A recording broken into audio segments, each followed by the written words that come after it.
Il ressort des documents publiés sur Internet et relayés sur les réseaux sociaux, qu'M. Kojo Adedze est associé de la société civile immobilière dénommée AO qui sert de support juridique de patrimoine immobilier familial sans activité de location. Les autres associés de cette société sont Marie-Claire Adedze née Unake Adel, épouse de M. Adedze, et leurs 4 enfants vivant en France et au Canada. Des documents divulgués, on apprend que Madame Marie-Claire Adedze aurait acquis, auprès de la Cille et Marguerite le 30 décembre 2024, un appartement T4 d'une valeur de 848 000 €, soit 556,3 millions de FCFA, au 5e étage d'un immeuble au 27, allée Robert Doisneau, 92 100 Boulogne-Billancourt, en France. Pour rappel, avant d'être élu député et président de l'Assemblée nationale, M.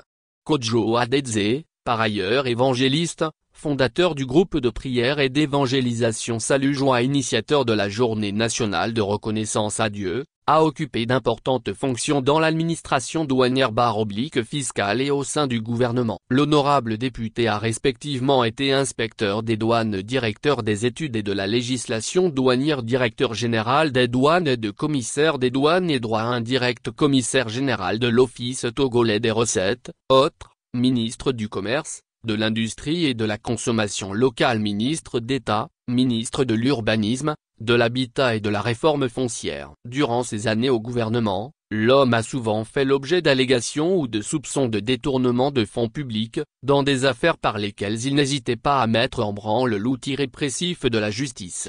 Généralité sur les incompatibilités. Dans le langage juridique, notamment en droit constitutionnel et en matière électorale, les incompatibilités désignent des interdictions faites aux titulaires d'un mandat ou d'une fonction politique de là, cumulées avec d'autres mandats ou fonctions déterminées Ces interdictions, qui pèsent sur certaines autorités politiques, en l'occurrence les élus et les ministres, poursuivent un double objectif. Il s'agit, d'une part, de garantir la disponibilité du titulaire des charges politiques concerné à réaliser les missions qui relèvent de ses attributions sans que d'autres responsabilités ou d'autres fonctions spécifiques en compromettent l'exercice. Il s'agit, d'autre part, de protéger l'indépendance, l'impartialité, voire la neutralité, du titulaire des dites charges politiques en le mettant à l'abri du risque de conflit d'intérêts auquel l'exposerait l'exercice d'autres fonctions déterminées ou d'autres activités professionnelles publiques ou privées spécifiques, au cours de son mandat. Lire aussi, Togo. Pourquoi le gouvernement a restreint le passage des frontières non officielles avec le Ghana. Les incompatibilités se démarquent des règles d'inéligibilité, qui font obstacle à la candidature de certains citoyens, les empêchant ainsi de briguer certains mandats. Les règles d'inéligibilité ont pour but d'éviter que les électeurs n'élisent des personnes qui se trouvent, de fait ou de droit, dans des situations telles qu'ils ne peuvent occuper des fonctions électives données, soit parce qu'ils en sont incapables, soit parce que, bien qu'en étant capables, ils en sont écartés en raison de certaines condamnations ou du fait des fonctions qu'ils exerçaient ou exercent. C'est le cas des mineurs, des majeurs incapables, des magistrats, des comptables publics, etc. Les règles d'inéligibilité s'appliquent dès l'étape des candidatures et leur méconnaissance entraîne le rejet du dossier ou, si la situation d'inéligibilité n'est révélée qu'après la proclamation des résultats ou encore si elle survient en cours de mandat, elle entache la régularité de l'élection et entraîne la déchéance de l'élu ou, du moins, l'annulation de son élection. En revanche, les règles d'incompatibilité ne sont opposables qu'une fois que les résultats proclamés et lui laissent un délai déterminé pour procéder à un choix en vue de démissionner ou demander son placement dans une position spécialement si emploi public, et en cas de violation de ces prescriptions, il est déclaré démissionnaire d'office. Sanction des incompatibilités en droit togolais. En droit togolais, les incompatibilités opposables aux députés sont encadrées par les articles 24 à 35 de l'ordonnance N-2024-002/PR qui leur est consacrée et par les articles 194 à 205 de l'ordonnance N-2024-003/PR portant code électoral, toutes deux en date du 5 novembre 2024. Il prévoit la démission d'office d'un député ayant enfreint les règles d'incompatibilité. Cette sanction est prononcée, sans délai, par la Cour constitutionnelle, à la requête du bureau de l'Assemblée nationale ou du ministère public. De plus, l'article 34 de l'ordonnance N-2024-002/PR et l'article 204 du nouveau code électoral qui en constitue le soubassement, impose aux députés une obligation de déclaration d'activité concernant aussi bien celles qu'ils exerçaient avant d'être élus ainsi que celles qu'ils décident d'exercer en cours de mandat,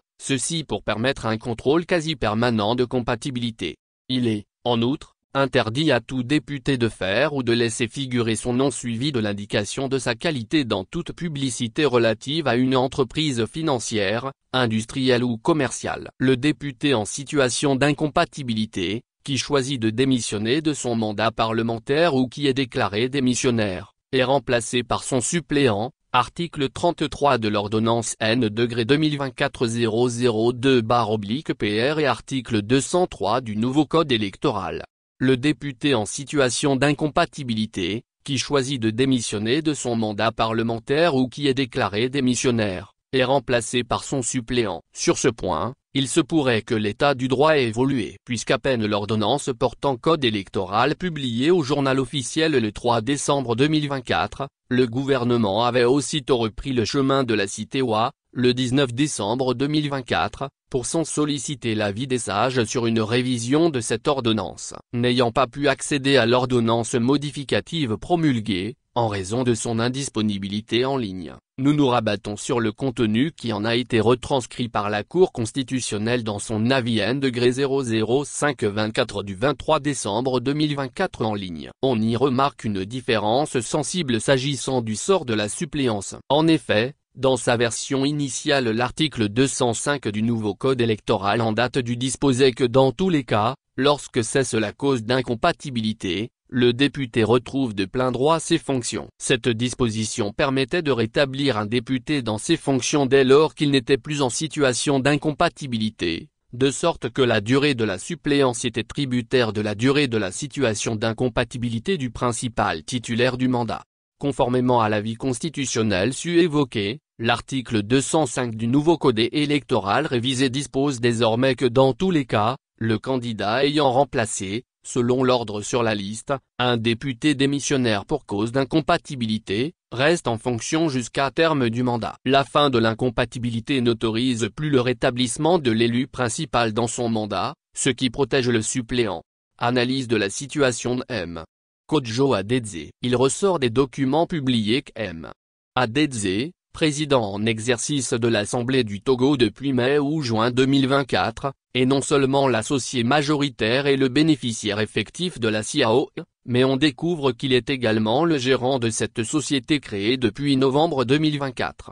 L'article 29 de 0 ordonnance N-2024-002/PR du 5 novembre 2024, tout comme l'article 199 du nouveau code électoral, dispose que sont incompatibles avec le mandat de député les fonctions de chef d'entreprise, de président de conseil d'administration, d'administrateur délégué, de directeur général, de directeur adjoint ou de gérant, exercées dans les sociétés ayant exclusivement un objet financier et faisant publiquement appel à l'épargne et au crédit, les sociétés et entreprises dont l'activité consiste principalement dans l'exécution de travaux, la prestation de fournitures ou de services pour le compte ou sous le contrôle de l'État, d'une collectivité ou d'un établissement dont plus de la moitié du capital social est constitué de participations de sociétés ou d'entreprises ayant ces mêmes activités, les établissements publics et entreprises placés sous le contrôle de l'État. Il en est de même des fonctions de président, directeur général ou de chef d'entreprise et de société privée. L'alinéa 2 de l'article 29 pose ainsi une incompatible entre les fonctions de député et celles de président, directeur général ou de chef d'entreprise et de société privée. Cette catégorie d'incompatibilité, qui n'est pas la seule d'ailleurs, puisqu'il existe plusieurs, s'applique également aux sénateurs, article 29 de l'ordonnance N-2024-001/PR du 5 novembre 2024. En parlant de président, directeur général ou de chef d'entreprise et de société privée, L'alinéa 2 de l'article 29 fait également et implicitement référence au gérant de société privée. Le gérant d'une société privée est pour la société ce que le chef est pour l'entreprise, à savoir un dirigeant social. Le gérant d'une société privée en est le chef, car il en détient les pouvoirs de direction et de contrôle, il en est le représentant légal. Il accomplit les actes de gestion et prend toutes les décisions nécessaires à la réalisation de l'objet social. Il convient d'ajouter qu'en l'espèce, au vu des documents publiés, on remarque que les associés étaient initialement partis sur une logique de co-gérance. Adedze est l'une de ses filles qui vit en France, avant que cette option soit biffée que le président en exercice de l'Assemblée du Togo soit désigné seul gérant. De plus, sur l'attestation d'immatriculation au registre national des entreprises en France, Adedze est bel et bien désigné sous la qualité de dirigeant et associé de la CIAO, il en est le chef. De surcroît, dans son dernier alinéa sur lequel nous fondons notre analyse, l'article 29 fait abstraction de l'objet social, que cet objet soit civil ou commercial importe peu. Il en est de même concernant la situation géographique de l'entreprise ou de la société, puisque l'article 29 ne distingue pas selon que la société est implantée au Togo ou dans un autre pays. Il en résulte qu'en droit togolais, un député de la nation peut certes être associé d'une entreprise ou d'une société privée, mais il ne saurait d'aucune manière et en aucune façon en être le président directeur général ou le chef ou le gérant. Il n'est pas surabondant de noter, encore une fois, que cette incompatibilité s'applique pareillement aux sénateurs. Incompatibilité touchant l'exécutif. Il est opportun de s'interroger sur ce qu'il en est de l'incompatibilité des fonctions de l'exécutif avec la direction des sociétés et entreprises privées. Sur ce point, les textes sont muets ou incomplets, sauf en ce qui concerne le président de la République, pour lequel la nouvelle Constitution, votée sans consultation du peuple, stipule en son article 36 alinéa 2, que cette fonction est incompatible avec l'exercice de toute autre fonction publique élective, de tout emploi public et de toute activité professionnelle. Le président de la République ne saurait donc être dirigeant d'une société privée. S'agissant des fonctions de président du Conseil des ministres et des autres ministres, la nouvelle Constitution se contente de stipuler, en son article 53, que la loi organique détermine les conditions d'inéligibilité, le régime des incompatibilités, de cumul des fonctions publiques, électives ou de nomination. Pour l'heure, la formulation et le positionnement de cet article dans la loi fondamentale ne permet pas de dire si la loi organique à laquelle qui y est annoncée concernera uniquement le président du Conseil des ministres ou si elle traitera aussi, dans le même ensemble, de tous les membres du gouvernement. Or, dans la Constitution de 1992 révisée, le constituant avait pris le temps de fixer la règle lui-même sans renvoyer à une loi organique, en stipulant à l'alinéa 2 de son article 76 que les fonctions de membres du gouvernement sont incompatibles avec l'exercice de tout mandat parlementaire, de toute fonction de représentation professionnelle à caractère national et tout emploi privé ou public, civil ou militaire ou de toute autre activité professionnelle.